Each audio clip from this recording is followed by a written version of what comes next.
Tout au long de la vie, nous sommes confrontés à des défis qui mettent à l'épreuve notre détermination et notre capacité à avancer malgré les obstacles. Dans le monde professionnel comme dans la sphère sociale, certaines réalités rendent le chemin plus complexe, obligeant ceux qui les vivent à redoubler d'efforts pour se faire une place, se faire entendre et être reconnus à leur juste valeur. Bonjour chers auditeurs et bienvenue sur la RTE 91.3 MHz pour ce nouvel épisode de Jeunesse on en parle, une émission où la jeunesse s'exprime, partage et trouve des solutions.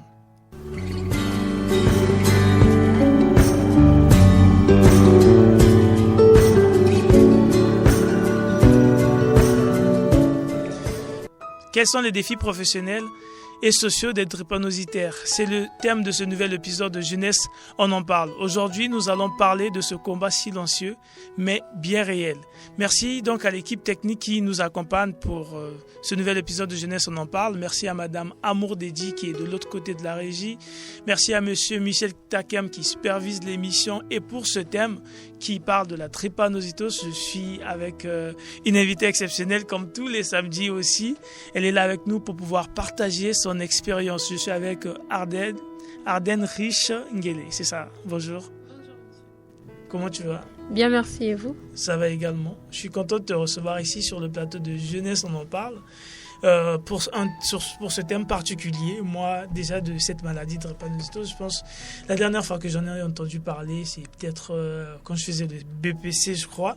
Surtout, on en entend moins parler quand, surtout, dans notre entourage, on n'a pas une personne qui est atteinte de cette maladie. Et je me suis dit, c'est important de pouvoir aborder ce sujet-là parce que je suis sans doute pas le seul à avoir entendu parler de ça très longtemps parce que, comme j'ai dit, quand tu n'as pas un proche qui en souffre, ce sont des choses qu'on ignore, qu'on laisse très très loin. Et je pense que c'est important ici, c'est le plateau de jeunesse, on en parle, donc on essaie de parler un peu tous ces sujets, de tous ces sujets-là qui touchent le quotidien aussi de la jeunesse parce que c'est pas, il n'y a pas un âge pour cette maladie, je crois. C'est très tôt qu'on l'a. Je sais pas, tu as plus d'expérience que moi dans ce domaine, donc on va essayer d'en parler. Et donc je vais te laisser le temps de te présenter pour qu'on sache qui tu es, ce que tu fais un peu. Et après, on ira dans le vif du sujet pour essayer de comprendre un peu tout ce qu'il y a autour de ce sujet. D'accord. Merci beaucoup. Déjà, merci beaucoup pour l'invitation. Je suis Arden Rich Ngele et je suis activiste pour les droits des personnes vivant avec la drépanocytose et aussi, activiste pour la sensibilisation et la lutte contre la drépanocytose. Du coup, moi, ça fait 1 année que je suis engagée pour la cause des personnes drépanocytaires. Avec mon association, la plateforme numérique que j'ai lancée, Dretalker, qui est exclusivement dédiée à la communication sur la drépanocytose. Donc, c'est ça que je fais. C'est pour ça que je suis invitée ici, mais sinon, il y a d'autres choses. Oui. D'accord. Tu dis Dretalker. Dretalker. D'accord, Dre c'est par rapport à la maladie. Oui, Dre ça vient de drépanocytose un peu. Et Talker, c'est, je vais dire ça basiquement. Parler, dénoncer, sensibiliser, oui. Ça va dans ce sens-là. Oui, ensemble, c'est une personne qui parle de drépanocytose. Et c'est quoi donc cette maladie-là? Ok, la drépanocytose, c'est la première maladie génétique au monde. Ok. Mais on n'en parle pas souvent, c'est comme vous avez dit tout à l'heure. La drépanocytose est la première maladie génétique au monde. Elle touche les globules rouges de la personne atteinte et les déforme. Donc la drépanocytose, si la personne a la drépanocytose, ces globules rouges n'ont pas la même forme que les globules rouges des personnes saines, des personnes saines. Donc ces globules rouges ont la forme des croissants de lune. C'est ça qui cause les douleurs. Quand ça arrive à boucher les artères et les veines, ça cause des douleurs et ça conduit à des complications énormes. Donc, ensemble, la drépanocytose, c'est la première maladie héréditaire au monde qui touche principalement les populations noires d'Afrique subsaharienne et ça inclut beaucoup de complications et de... Je sais plus. Ça inclut beaucoup de complications et de misère parce que ça conduit franchement à la misère financière. D'accord. C'est, comme j'ai dit, on n'en parle pratiquement pas. C'est au collège, on découvre généralement quand on est au collège, quand on fait des leçons autour des maladies et tout, généralement donc en classe d'examen je crois c'est en 3e, je dirais. Et dans nos familles, on n'en parle pas. Parmi tous, c'est un sujet tabou, je vais dire. pourquoi en fait, pour toi, je ne sais pas si tu as une idée par rapport à ça, pourquoi ce sujet, cette maladie est un sujet tabou? Pourquoi on n'en parle pas en fait? Parce que la drépanocytose, c'est un sujet tabou. Déjà, moi, je suis drépanocytaire, mais je l'ai su à mes 22 ans. Quand j'avais 22 ans, personne n'en parlait, personne n'ose jamais en parler. Parce que la drépanocytose, d'emblée, d'entrée de jeu, quand on parlait de drépanocytose, on voyait tout de suite la sorcellerie, on voyait tout de suite des personnes qui sont possédées. Donc, c'est un tabou en vrai, la drépanocytose, jusqu'à aujourd'hui, malheureusement. Donc, on doit maintenant, c'est pour ça maintenant qu'on doit faire des sensibilisations pour essayer de déstigmatiser, de faire voir que les personnes drépanocytaires ne sont pas juste des personnes mourantes, et ce sont des personnes qui méritent de vivre aussi. D'accord, tu as dit que tu as découvert ça à tes 22 ans, oui. C'est ça? Et donc, comment tu as fait pour vivre genre, toute ta vie jusqu'à cet âge-là sans te rendre compte que tu avais quelque chose de ce genre? Moi, personnellement, je ne le savais pas, mais je vais dire, les amis à l'école et tout, ils savaient. Mais ils voyaient ma forme. Moi, je me dis, je suis une personne totalement normale. Donc, je n'arrive pas à me voir dans un miroir pour dire que j'ai une grosse tête. Je n'arrive pas à me voir dans un miroir pour dire que j'ai des petits pieds. Mais les amis à l'école, ils savent. Je tombais malade, je tombais très souvent malade. D'ailleurs, j'ai presque failli ne pas faire mon CEP. Parce que j'étais malade en période d'examen. Je tombais très souvent malade. J'étais hospitalisée maintes et maintes fois. Mais après, moi, on me disait pas. Parce que ma maman est du domaine médical. Elle sait comment garder le secret. Elle faisait tout et gérait tout toute seule. Même mon papa ne savait pas. Parce que, bon, mon papa, il savait pas parce qu'il est responsable, mais parce qu'il vivait pas avec nous. Donc, on était avec maman. Maman, elle savait et gardait le secret. Quand je suis malade, elle dit juste que l'enfant est malade, mais elle parle pas. Elle va pas en profondeur. Mais est-ce qu'il n'y a pas des choses genre qu'on t'interdit de faire en ayant cette maladie? Moi, j'ai jamais fait l'épaisse de ma vie. Mais tu ne savais pas pourquoi on t'interdisait de faire? Pour toi, c'est juste que tu es inapte, tu ne dois pas faire, mais derrière, tu ne connais pas la raison. C'est très naïf de dire ça comme ça, mais moi, ma maman me dit, tu fais pas l'épaisse, je fais pas l'épaisse. Hein. Je vais pas nous poser des questions. Pourquoi je fais pas l'épaisse? Non.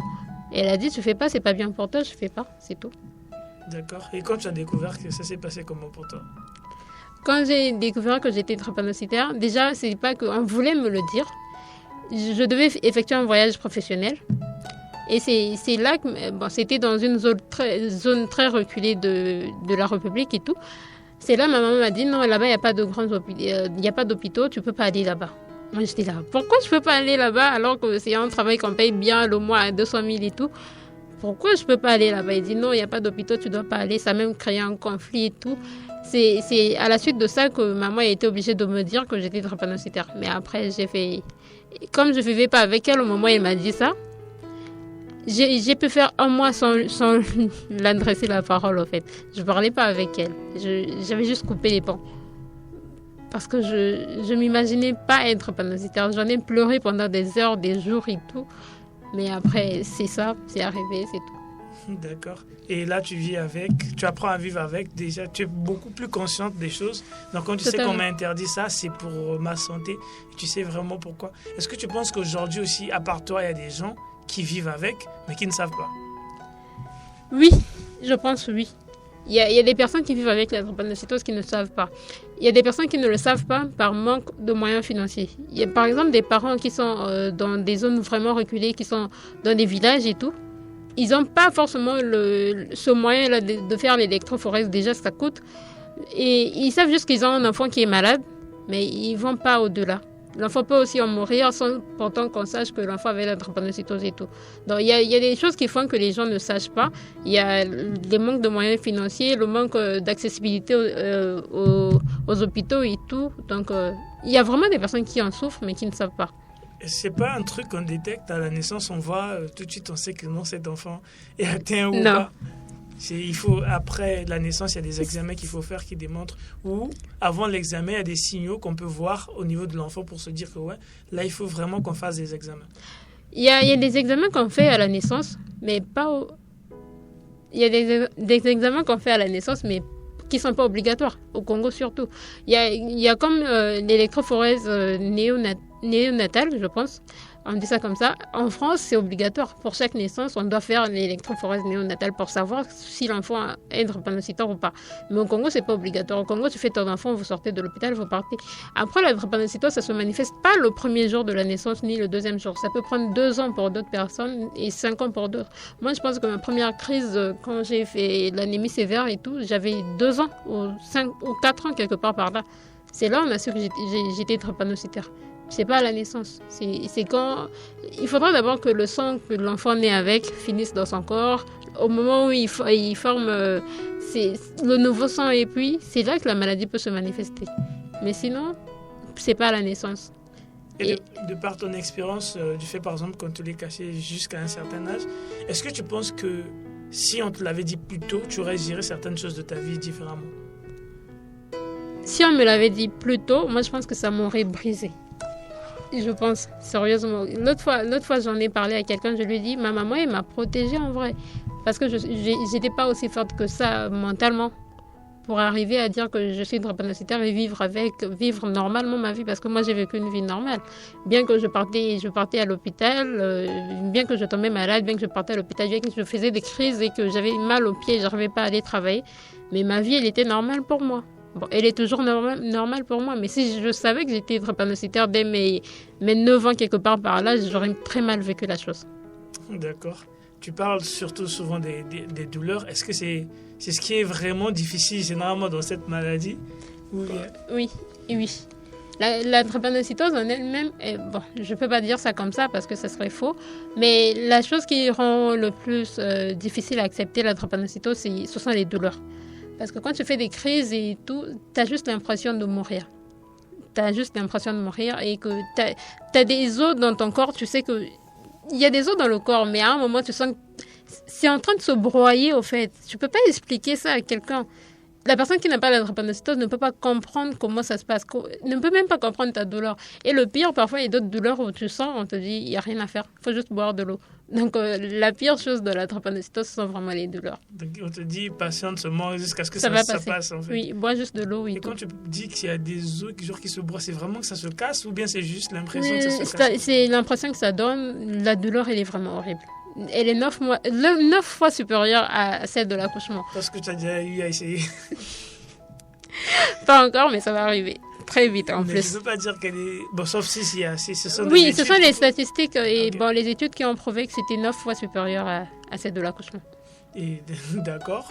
Et vraiment, ça fait plaisir de pouvoir avoir ce partage d'expérience parce que déjà, ça demande beaucoup de courage de partager parce qu'aujourd'hui, comme tu as dit, dans notre communauté, c'est quelque chose c'est un tabou, on va dire, parce qu'on n'en parle pas en fait. Oui. Et quand tu as un enfant qui en souffre, généralement, tu as tendance à le cacher à la société, tu ne veux pas qu'on sache.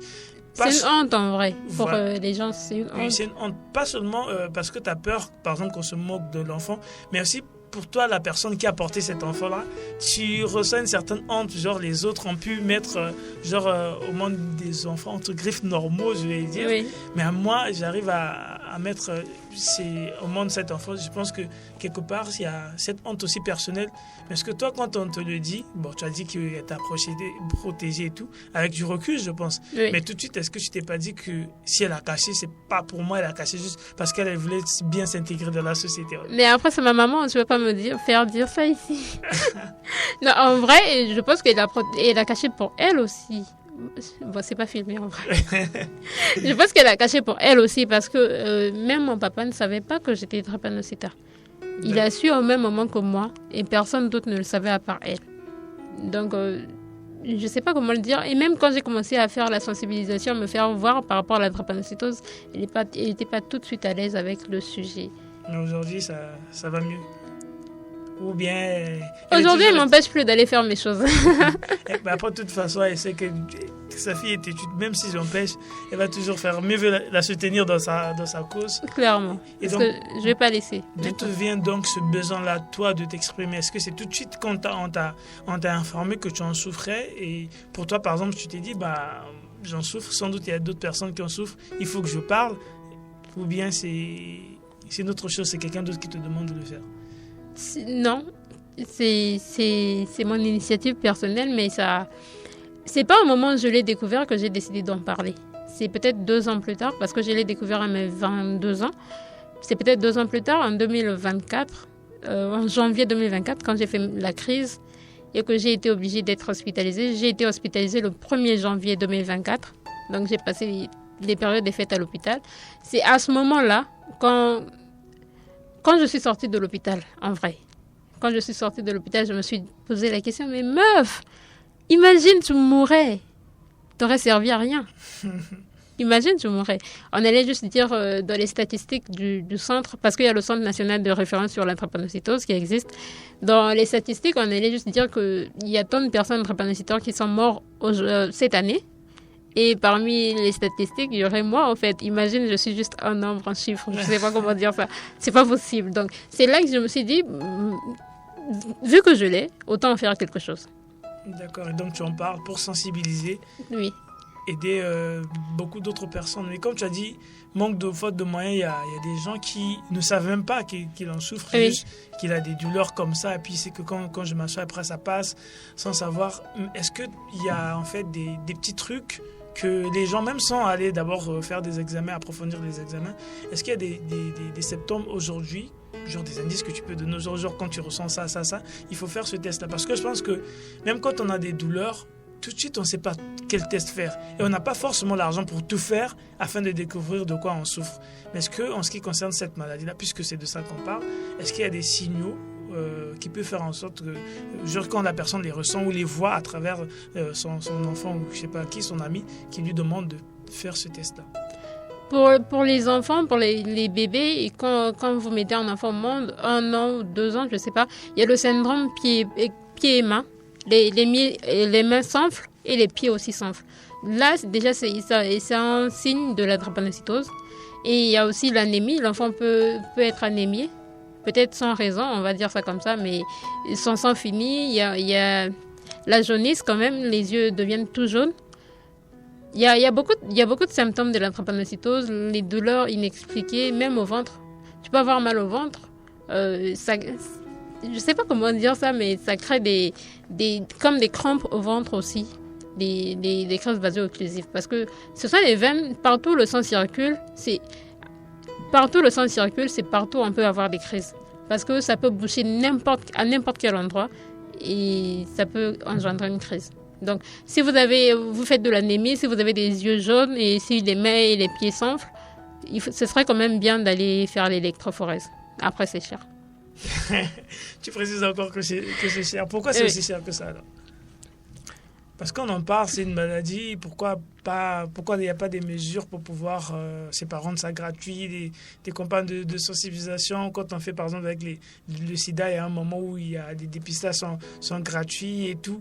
Mais pourquoi pas pour cette maladie-là? Mais tu sais, le truc avec le sida, c'est que les personnes sidéennes, elles se sont levées, elles se sont mobilisées, et elles ont fait quelque chose. Et les personnes drépanocytaires, à l'inverse, ils se cachent. Tout le monde se cache. Je connais des personnes drépanocytaires parce que maintenant on arrive à se parler, à échanger et tout, on a même un groupe WhatsApp. Mais quand il arrive un moment, on dit il faut faire ça, il faut se lever, il faut sensibiliser, il faut faire telle activité, personne ne vient. Parce que personne ne veut être identifié comme malade. Donc les personnes sidéennes, elles se sont levées, elles ont agi. Et l'État les a écoutés ou bien les organismes internationaux parce qu'on m'a fait savoir que les soins, c'était pas l'État qui faisait, mais c'était une association d'envergure internationale. Donc, si les personnes drépanocytaires aussi arrivent à se lever et parler de ce qu'elles vivent, peut-être qu'il y aura sûrement, je dis même peut-être, mais sûrement il y aura des personnes qui vont s'intéresser et investir dans le domaine. D'accord. Donc c'est ce que tu dis, c'est juste que parce qu'ils n'osent pas assumer, parce qu'on a peur de ce que la société surtout va dire sur nous, le jugement en fait. Oui. C'est ce regard-là, parce que quand on découvre, il y a un certain regard, il y a d'autres qui n'aiment pas aussi qu'on les regarde, la pitié sur eux, tu vois. Donc il y a tout ça aussi qu'on évite, mais après tu as comparé aux gens qui ont des sida. Oui, parce que les personnes qui ont le sida maintenant, ils ne payent plus leurs soins. Mais est-ce qu'ils acceptent de s'afficher facilement? Ils ont une association, ils passent à la télé tout le temps. Il y a la présidente, elle est sidéenne, elle passe à la télé, elle dit que j'ai le sida et tout. Et pour vous, il n'y a pas d'association? Il y a les associations, mais Il y a les associations qui existent comme l'association des personnes drépanocytaires qui est gérée par Monsieur Sita, avec qui j'ai déjà eu à collaborer. Et puis il y a l'association Les Optimistes qui est gérée par ma tendre et chère Déborah. Mais après, il n'y a pas les activités. Moi, ce que je déplore, c'est sur le terrain. Il n'y a pas de sensibilisation exacte, il n'y a pas de plaidoyer des personnes drépanocytaires. Même aujourd'hui, si on dit on fait un plaidoyer que chacun doit juste écrire son nom et signer, je suis sûre qu'il y aura des gens qui vont dire non, je ne vais pas écrire mon nom sur ça. C'est ça le problème que moi je déplore. Sinon... Mais toi, à quel moment toi tu acceptes de t'afficher facilement comme ça, que tout le monde sache que tu en souffres? Qu'est-ce qui te vient en tête à ce moment-là en fait? C'est juste cette peur-là parce que tu voulais pas juste figurer dans les statistiques ou quelque part tu t'es senti investi d'une mission au moment où tu as fait cette crise-là ou bien? Je me suis sentie investie d'une mission. Je vais dire ça comme ça, mais c'est pas que le ciel m'a apparu tout comme ça pour dire que non. Je me suis sentie, je sais pas. Si l'univers te donne quelque chose, faut savoir t'en servir. Moi, j'ai pas demandé à naître avec. Je suis née avec, donc j'en fais quelque chose. J'utilise ce que j'ai pour faire quelque chose, pour impacter la vie des autres. Si ça peut servir. Et le but ultime derrière ma démarche, c'est d'arriver au stade où les personnes drépanocytaires n'auraient plus rien à payer. Que les soins soient gratuits. Si j'arrive là, j'arrête. Je m'affiche plus, c'est bon. On a déjà des soins gratuits, c'est bon, j'arrête. Mais tant qu'on n'est pas encore arrivé là, et tant qu'on doit encore payer les 5 000 pour voir un médecin qu'on doit voir tout le temps, et tant qu'on a encore des médicaments comme des antibiotiques à payer à 4 000 francs, l'autre fois, je vais vous raconter parce que j'ai failli faire un AVC pour ça. J'étais voir mon médecin, il m'a dit ta tension elle est basse, mais pour éviter les AVC et tout, pour éviter tout risque, tu dois prendre ce produit. Il m'a donné le nom du produit. Moi, d'accord, docteur, c'est bon, je vais à la pharmacie. Je vais à la pharmacie, je demande le prix du produit. J'ai failli faire l'AVC dans la pharmacie en fait, parce que c'est hyper cher. Tu peux me demander d'acheter ça pour éviter l'AVC alors que c'est cher comme ça, j'ai pas de moyens, frère. C'est ça le truc. Donc, si on arrive à avoir des soins gratuits, moi, ça m'apaise et j'arrête. D'accord. J'ai des affirmations ici qu'on voit un peu au niveau de la société en ce qui concerne la drépanocytose. Je vais essayer de te les donner. Après, tu vas me dire si c'est vrai ou faux. Ouais. Tu vois, d'accord. Donc, on dit qu'un drépanocytaire ne peut pas faire de sport. Si des personnes drépanocytaires font le sport, c'est même recommandé. Mais ça dépend aussi du sport. Il ne faut pas faire trop d'efforts. Tu peux faire et à la limite, quand ton corps te dit arrête, tu arrêtes. D'accord. La maladie est contagieuse? Non, du tout. Pas du tout. D'accord, ça se transmet comment alors? Ça se transmet de parents à enfants. Je ne peux pas dire de mère à enfant ou de père à enfant parce que la drépanocytose, si tu arrives à l'avoir, c'est que tes deux parents l'ont. Donc, il faudrait que tes deux parents soient AS pour que toi, tu arrives à être SS. Si aucun de tes parents n'a le gène, toi, tu ne peux pas l'avoir. Mais si les deux ont et qu'ils font beaucoup d'enfants, dans les statistiques, ça peut être que toi, tu es la drépanocytose. Moi, j'ai des frères et des sœurs, mais c'est moi qui en souffre. Mais bon. D'accord. La drépanocytose se guérit avec un simple traitement? La drépanocytose ne se guérit pas, mais on peut contrôler la maladie avec un bon traitement et un bon suivi médical. Ça coûte cher. D'accord, c'est le prix. Les crises de douleur peuvent être comparées à des fractures multiples. Oui. Tu as l'impression que tes os se broient dans ton corps. Ça ne peut pas s'expliquer, tout simplement. Ça ne peut pas s'expliquer, c'est horrible. D'accord, donc il faut vivre ça pour savoir. Oui. En fait. On peut vivre avec la drépanocytose en gérant bien son mode de vie. Oui, en ayant un mode de vie plutôt sain. Il faudrait que ce soit sain. Il faudrait faire attention aux recommandations du médecin. Ça, c'est dans le cas où tu as un médecin. Mais si tu n'as pas de médecin, il faudrait boire beaucoup d'eau, mais vraiment beaucoup d'eau pour éviter d'avoir les globules rouges qui bloquent la circulation et tout. Après, il faut bien manger les fruits et légumes. Je ne suis pas un exemple dans ce domaine, mais comme on le dit. Il faut manger des fruits et légumes, il faut prendre soin de soi, il faut se reposer suffisamment. Parce que le repos est primordial pour les personnes drépanocytaires. Bon, tu m'as avancé, mais bon. L'alimentation n'a aucun impact sur la maladie. Il faut manger des fruits et légumes. C'est très recommandé. Bien que ça n'ait pas d'impact tout de suite, mais c'est bien parce que ça renforce... je ne sais pas comment dire, mais ça renforce le sang. Et D'accord. Dernière affirmation. Il y a un âge limite pour les personnes qui en souffrent. Non. Heureusement pour nous, non. Parce que c'est ce qu'on voit dans la société. On dit que non, à tel âge, j'ai oublié la référence, mais on dit souvent il ne dépasse pas tel âge. Ouais, moi j'ai grandi dans un quartier. Moi, je ne savais pas que j'étais drépanocytaire encore, je te le dis. Mais après, il y avait des amis avec qui, quand je joue avec eux, leur maman vient et tire son enfant comme ça. Ça, j'ai vu que ça, c'était dans... Je connais encore le quartier, je connais encore le visage de la maman. Elle a dit à son enfant, non, ne joue pas avec elle, elle va pas atteindre 20 ans. Moi, j'étais là, quoi? Pourquoi tu dis ça, mère? Moi, je sais rien, mais pourquoi tu limites ma vie en vrai? Et puis, après, son enfant, elle est partie. Moi, aujourd'hui, j'ai envie d'aller vers elle pour dire, merde. Tu es encore là. Mais j'ai posé cette question parce que généralement, dans la société, c'est ce qu'on nous dit, en fait. Mais après, la personne drépanocytaire recensée, le patient drépanocytaire en ce moment-là, le plus vieux, il a 86 ans. Mais il y a ceux qui ne sont pas recensés. Donc, il y a des personnes drépanocytaires qui peuvent vivre longtemps, mais vraiment longtemps. D'accord, c'est ça.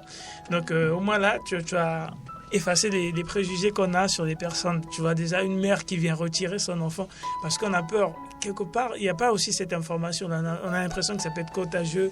On a l'impression que vous êtes des personnes un peu genre des extraterrestres.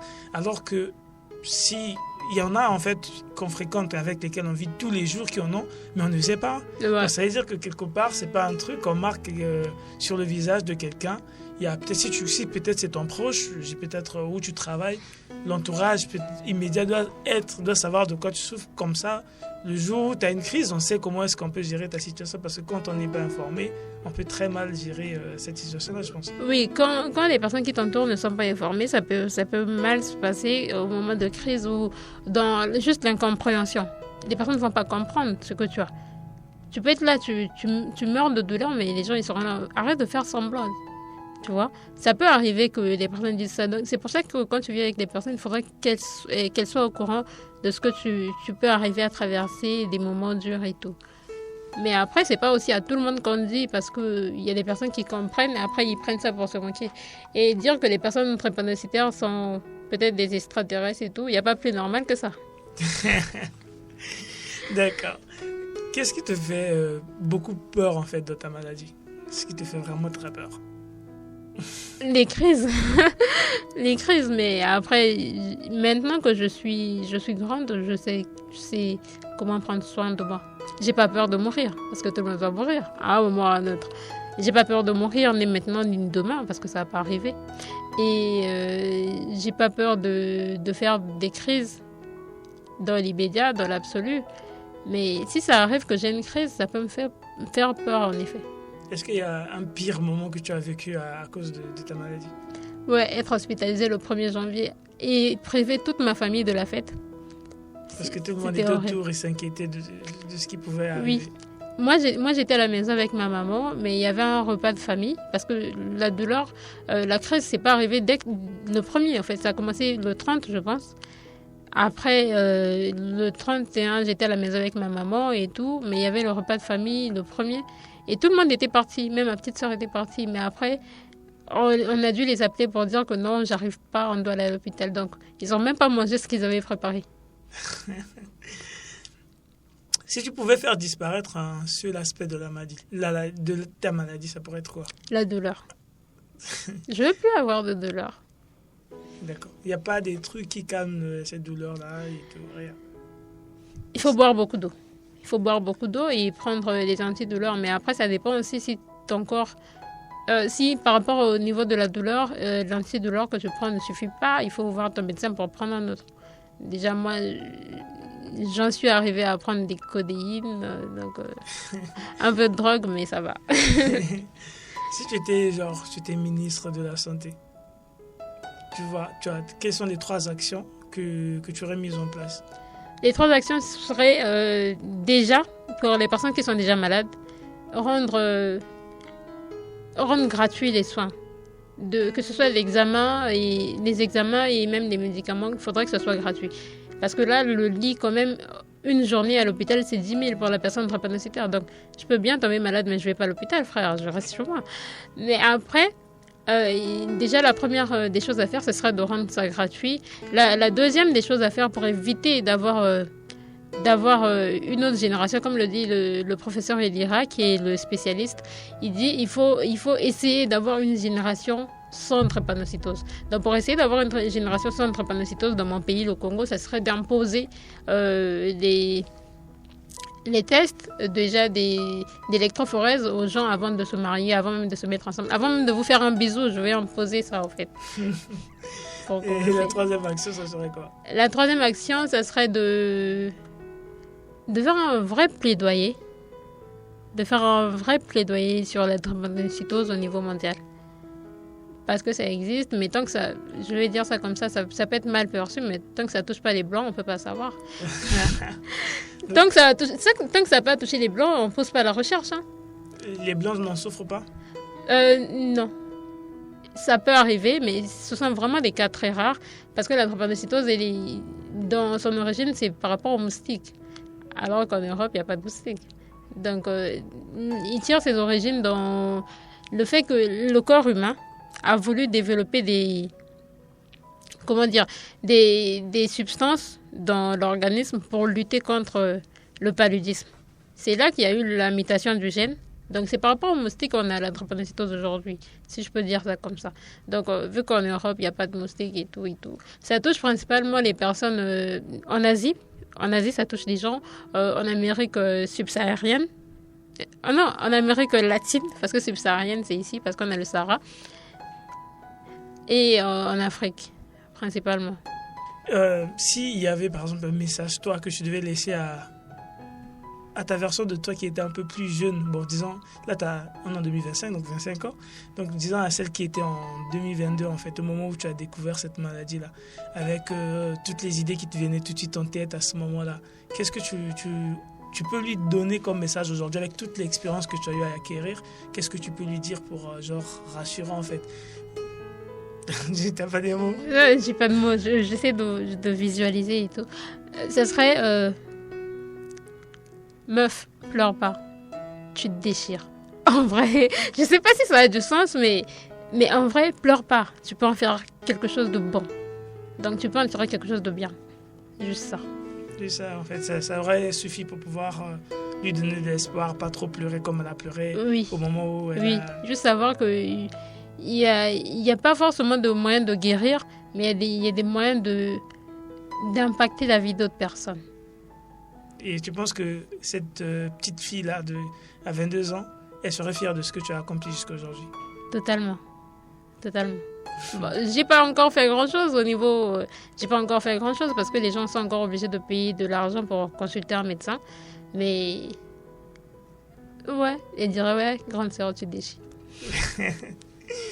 D'accord, ça fait énormément plaisir de pouvoir avoir ce partage d'expérience. Surtout, c'est authentique, c'est ce que tu vis, que tu partages. C'est vraiment un sujet, comme j'ai dit, c'est à l'école, on en parle à l'école. Après, c'est tout. C'est tout. C'est tout. Donc après, plus tard, sauf si tu as un proche, quand tu n'as pas de proche, et surtout, même si tu as un proche, mais s'il ne le dit pas, tu ne sauras pas. Pour nous, la maladie, c'est quelque chose qu'on a eu à apprendre à l'école. Et voilà, mais après, là, quand on se rend compte que finalement, il y a des gens qui en souffrent et en vivent avec ces personnes-là, on rigole, on se rend pas compte, ils sont là avec nous, tout va bien, elle tombe malade, on se dit que c'est rien seulement, alors que c'est ça. Et parfois nous aussi, on en souffre, mais on ne sait pas. Oui, parce qu'il faut savoir que la drépanocytose, il y a deux façons. On peut être drépanocytaire total, c'est là qu'on fait la maladie, c'est là qu'on a des crises et tout. Et puis on peut être AS. Déjà, AS, il y a beaucoup de personnes qui sont AS, mais qui ne savent pas. Déjà, l'année passée, pour le mois de sensibilisation à la drépanocytose, on avait dû faire des tests dans les universités et tout. Il y a eu des étudiants qui ont découvert qu'ils étaient AS, mais ils ne savaient pas forcément. Donc, la drépanocytose, tu peux l'avoir, mais ne pas la faire.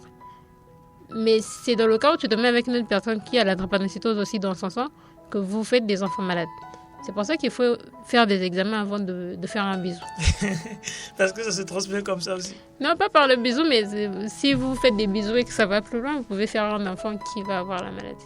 Donc avant de s'engager dans toute relation, il faut prendre le soin de faire des examens. Oui, commencer par l'électrophorèse. D'accord, mais il y a nous qui démarrons des relations directement avec la grossesse, on fait comment alors?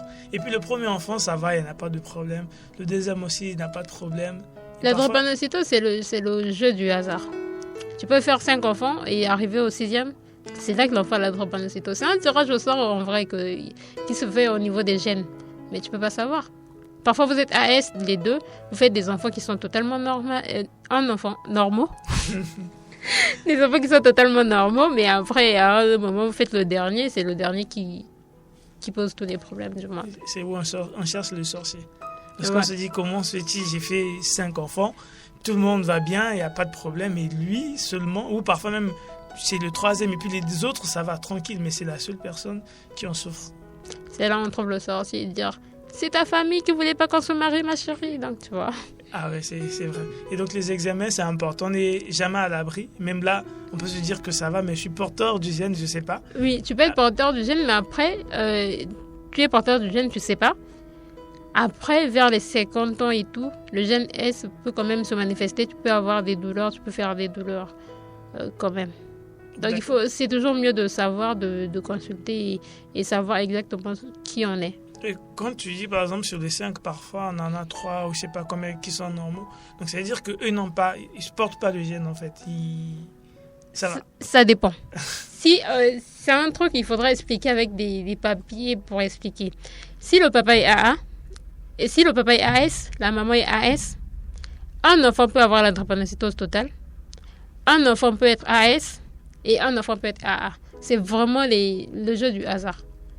Donc, si le papa est AS et maman aussi AS, donc à un moment, ils peuvent donner un enfant A. Le papa donne A, maman donne A. Ça fait un enfant AA. Et le papa donne A, maman donne S, ça fait un enfant AS. Et puis le papa donne S, la maman aussi donne S, ça fait un enfant SS. Donc, c'est vraiment un truc qu'il faut expliquer avec les mots, les explications au tableau et tout, sinon. D'accord, je pense qu'on faisait ça à l'école. Est-ce que si l'enfant-là, la personne-là se marie avec tel, qu'est-ce que ça va donner? On regardait à l'école et après, bon... Même à l'école, on faisait la génétique avec des exemples de T, de A, alors qu'il y avait la drépanocytose, on pouvait prendre.